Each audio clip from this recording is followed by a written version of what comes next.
Bismillahirrahmanirrahim.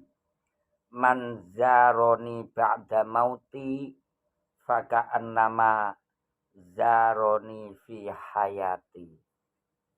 Sing sapa wonge gelem zaroh ning ngarsaku Kanjeng Nabi sakwise aku sedo padha karo zaroh wektu aku isih sugeng. Niku ngendikane Gusti Kanjeng Nabi Muhammad sallallahu alaihi wasallam. Bahkan Gusti Kanjeng Nabi uga dawuh man zaro qabri, barang siapa zaroh ning makbarahku wajabat selahu syafaati, maka berhak mendapatkan syafaatku. Padahal kita jelas mengharapkan syafaatul uzma saking ngarsane Kanjeng Nabi Muhammad sallallahu alaihi wasallam. Sekalipun kita mempunyai dosa yang begitu banyak, menghadapi hauli yaumil qiyamah yang begitu dahsyatnya, kita mengharapkan syafaatu Rasulullah Muhammad sallallahu alaihi wasallam yang berupa syafaatul uzma. Kita berharap di hari kelak kemudian selamat akhire wa fil akhirati hasanah bidukhulil jannah. Itu kelebihan untuk orang-orang yang mau ziarah ana ing makbarohe Gusti Kanjeng Nabi Muhammad sallallahu alaihi wasallam. Kemarin juga sudah saya jelaskan walizairi qabrin Nabi sallallahu alaihi wasallam asyru karomatin. Kemarin sudah saya jelaskan, barang siapa mau pergi ke Madinah untuk ziarah ana ing ngarsane Rasulullah diberi karomah 10 karomah, di antarane raf'ul marotib, derajate diangkat, asnal matolib, apa yang dicita-citakan sukses, qodhoul ma'arib, tercapainya semua yang menjadi kebutuhannya. Jadi dekne sapa wae duwe butuh gelem ziarah ning nggone Kanjeng Nabi, insyaallah semua hajatnya dipenuhi Allah Subhanahu wa taala. Juga badlul mawahib, berhak menerima pemberiannya Allah Subhanahu wa taala. Al-aman minal ma'atib, apabila mempunyai aib, mempunyai kerusakan, maka akan diselamatkan Allah Subhanahu wa ta'ala. Tidak hanya diselamatkan, bahkan at-tadhhir minal ma'ayib, cacat kerusakan akan diperbaiki.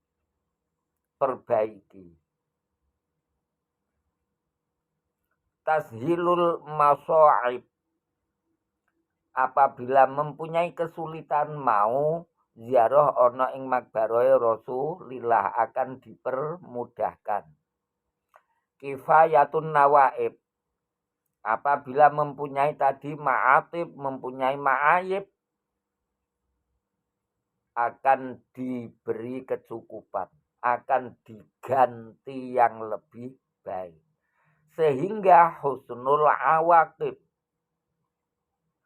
Husnul awaqib, bahasa yang lain husnul khotimah. Nah, nas'alullaha husnaha. Tidak hanya itu, yang ke-10 rahmatu rabbil masyariqi wal maghrib, mendapatkan rahmah belas kasihane Allah Subhanahu wa taala baik di dunia maupun di akhirat. Akan tetapi untuk menggapai 10 karomah tersebut, juga syafaatu Rasulullah Muhammad sallallahu alaihi wasallam, kecuali memperhatikan etika yang sudah saya jelaskan kemarin, kita juga wajib menjaga jangan sampai melanggar pantangan selama berada di Madinah. Lah pantangan selama berada di Madinah ki opo? Didhawuhake Rasulullah Muhammad sallallahu alaihi wasallam, riwayat Abu Hurairah riwayatake annan Nabi sallallahu alaihi wasallam qala harrama Ibrahimu Makkah. Nabiullah Ibrahim memuliakan Makkah. Wa inni haramtul Madinah. Nek ngono aku menghormati memuliakan Madinah. Mislama harrama Ibrahimu Makkah, sebagaimana Nabiullah Ibrahim alaihissalam memuliakan Makkah. Lah di antarane pantangan ketika di Makkah Mukarramah, di antarane kan yahrumu saydul haram. Nek diterangke ana ing kitab apa iki Muhadzab juz 1. Yahrumu saydul haram. Tidak boleh berburu. Baik halal wal muhrim, baik sedang ihram maupun tidak sedang ihram. Wa yahrumu alaihi qut'u syajaril haram. Memotong pohon yang ada di Haramul Makkah tidak boleh. Wa yahrumu qut'u hasyisil haram, tidak boleh memotong rumput di Haramul Makkah. Kalau Nabiullah Ibrahim alaihissalam memuliakan Makkah sehingga tidak boleh berburu, tidak boleh memotong baik pohon maupun rumput, aku pun demikian. Sehingga la yunfaru sayduha wa la yu'datu syajaruha wa la yuhtala kholaha. Ditambah wala tahillu luqatatuha. Barang temuan ana wong mlaku-mlaku ning Madinah nemu sesuatu apapun tidak halal, tidak boleh diambil.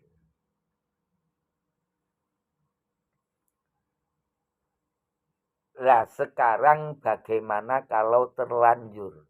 Imam Syafi'i mempunyai dua pendapat. Fa'in qatala fiha saydan. Bagaimana kalau kita terlanjur berburu di Madinah, memotong pohon yang ada di Haramu Madinah maupun rumput yang ada di Haramu Madinah. Imam Syafi'i fihi qolani. Imam Syafi'i mempunyai dua pendapat. Qola fil qadim yuslabul qatil. Nek ngono didedel, artinya didedel ya didenda. Lah didenda ini 5 ruwiya anna Sa'ad bin Abi Waqqas radhiyallahu anhu akhadha salaba rajulin qatala saydan fil Madinah. Sa'ad bin Abi Waqqas salah satu sahabat Rasulullah iki nek gak salah kholae Pak Li'e Rasulullah, jadi Pak Li dari jalur ibu. Pernah menjumpai seseorang yang berburu di Madinah kemudian didenda. Dan itu tidak diingatkan, tidak dilarang Rasulullah, berarti ini menjadi takriri. Sesuatu yang ditetapkan Rasulullah Muhammad sallallahu alaihi wasallam. Itu pendapat Imam Syafi'i sing fil qaulil qadim. La wa fil jadid la yuslabu. Nek pendapatnya Imam Syafi'i sing qaul jadid, la yuslabu tidak didenda. Lianna yo dilarang tapi apabila melanggar tidak didenda. Itu qaul jadid. Lah Imam Syafi'i ketika berpendapat la yuslabu mempunyai alasan li'annahu maudhi'un yajuzu dukhuluhu bi ghairi ihramin. Ning haramul Madinah boleh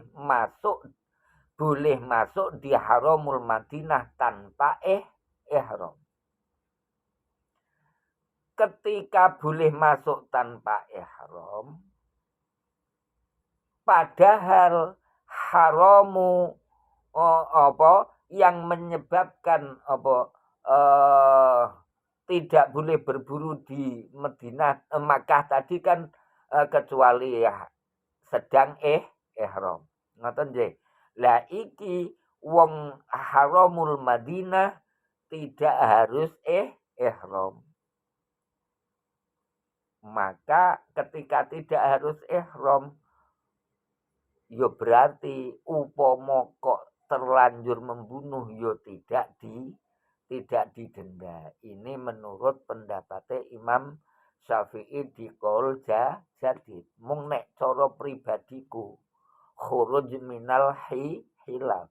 Kita berusaha keluar dari khilaf Imam Syafi'i berarti apa? Mengikuti qaul qadim. Ketika kita melanggar pantangan ya membayar dam, ngoten nggih, membayar dam menurut pendapat saya agar lebih selamat. Akan tetapi kita tetap harus berusaha semaksimal mungkin bagaimana jangan sampai melakukan atau melanggar pantangan yang sudah dibuat Rasulullah di haramul Madinah. Ngoten nggih. Lah kemudian ketika di haramul Makkah dijelaskan la yajuzu ikhraju turabil haram wa ahjarihi. Tidak boleh membawa keluar debu maupun kerikil ki koral, batu yang kecil termasuk akik dan sebagainya. Tidak boleh dibawa keluar meninggalkan tanah haramul Makkah. Begitu juga di Madinah. Ketika mendapatkan sesuatu apapun tidak boleh kita bawa pulang. Lah bagaimana kalau kerikil, debu, tanah halal dari rumah kita bawa ke Madinah boleh enggak? Kalau membawa keluar enggak boleh, membawa sesuatu kita bawa masuk pun juga tidak boleh. Ngoten nggih? Tidak boleh. Lah ketika di haramul Makkah diharamkan, maka di haramul Madinah juga dikiaskan haramul Madinah. Tidak boleh membawa keluar atau membawa masuk turab wa ahjar. Ngoten nggih. Lah jangan lupa ketika kita kok berkunjung di Thaif, kita berkunjung di Thaif. Kalau kita berkunjung di Thaif, kita juga dilarang untuk memotong, dilarang untuk berburu buruan hayawan buruan di Thaif. Wa yahrumu qatlu saydujin.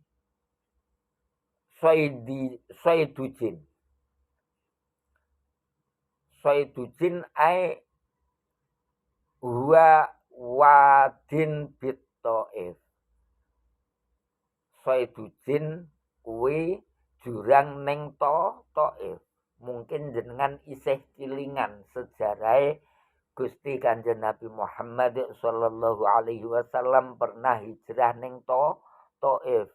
bangsa ngono terus diusir disawat watu lan sak panunggalane akhire Rasulullah menghindar sampai suatu tempat kebun kurma dan itu di Soidujin ning Wadin Bito'if.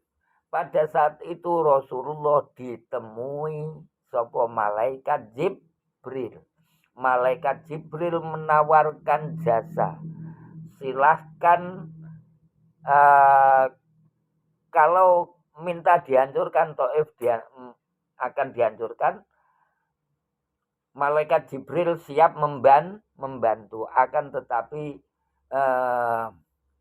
malaikat Jibril bahkan apalagi menghancurkan, bahkan Rasulullah apalagi kehendak menghancurkan Taif, bahkan Rasulullah memintakan maaf. Allahumma fir lahum li'annahum la ya'lamun. Ya Allah, semoga mereka Engkau ampuni. Mereka berbuat seperti itu karena belum tahu. Di sini malaikat Jibril kagum dengan akhlak Rasulullah, disakiti, ora dendam tapi malah dijauhke ngapura ning ngarsane Allah Subhanahu wa ta'ala. Maka benar dawuh Allah, wa innaka la'ala khuluqin azim, dan itu yang kita harapkan. Kita sowan mendapatkan syafaat sampai akhirnya kita mempunyai akhlakul karimah. Ngoten nggih. Makanya ten mriku bangsa wis dipethuki malaikat Jibril subuhi. Iku ndadak Allah ndawuhi jin. Sampai pada akhirnya jin itu mendengarkan bacaan Al-Qur'ane sapa Kanjeng Nabi ning salat subuh.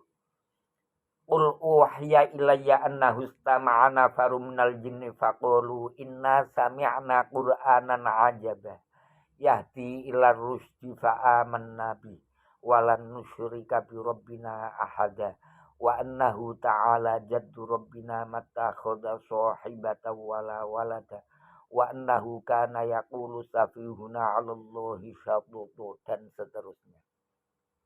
Untuk itu wong jebulno ning Saidujin Wadin Bito'if ada kejadian seperti itu. Seyogianya kita pun harus menjaga kehormatan kemuliaan tempat itu dengan cara tidak diperbolehkan qatlu Saidujin. Ngoten nggih. Semoga apa yang saya sampaikan ini bisa kita resapi. Setelah kita resapi, kita angen-angen analisa apa yang menjadi kekurangan kita sebelum masuk Madinah. Kekurangan itu jangan sampai terulang ketika kita di Madinah, karena sudah mempelajari sudah mempelajari baik etika maupun pantangan. Semoga sekali lagi ada manfaatnya. Wabillahi taufiq wal hidayah wal afu minkum. Assalamualaikum warahmatullahi wabarakatuh.